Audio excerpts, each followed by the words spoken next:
I believe I will be a good asset to your school district because I have knowledge of content areas, all the main core areas: science, social studies, language, and math.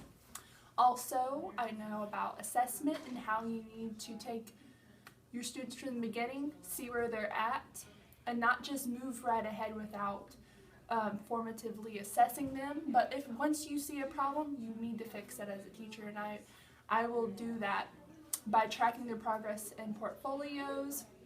They will actually have a little portfolio that they're going to put their information in, how they did on something. If it's in elementary, then they're going to color it in. If they're older, then they're going to put the score. They may do it on a computer-based program, but they will definitely be assessed, and they will self-assess themselves.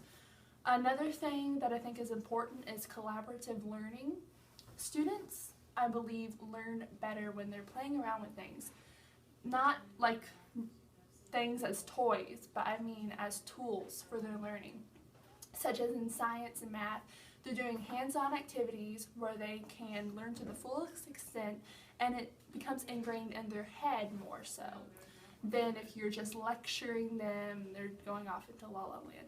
So I believe it's very important to allow that playtime for student learning. Also, another thing is collaboration between parents, colleagues, administrators, community members, and students with the teachers, students and parents, that kind of thing. Create a whole community of learners where your students feel a sense of belonging and they don't feel left out of anything. Always create a community of learners.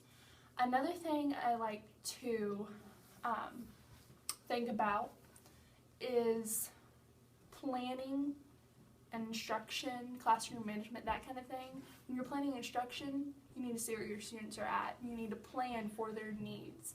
So I'd probably have them take maybe a short quiz, what their favorite things are, try to get to know them, build a relationship with them before I start assigning things. This would be like the first 3 days of school, just go over the expectations, go over procedures that we would do on a daily basis, and help build that relationship along the way. My main belief is helping your students improve and helping them love to learn to come to the goal of being a lifelong learner, because I believe all teachers, parents, students, colleagues, administrators should always strive to be lifelong learners. Classroom management also goes along with this, because if you create an atmosphere of learning and community, your students are going to want to learn. Thank you.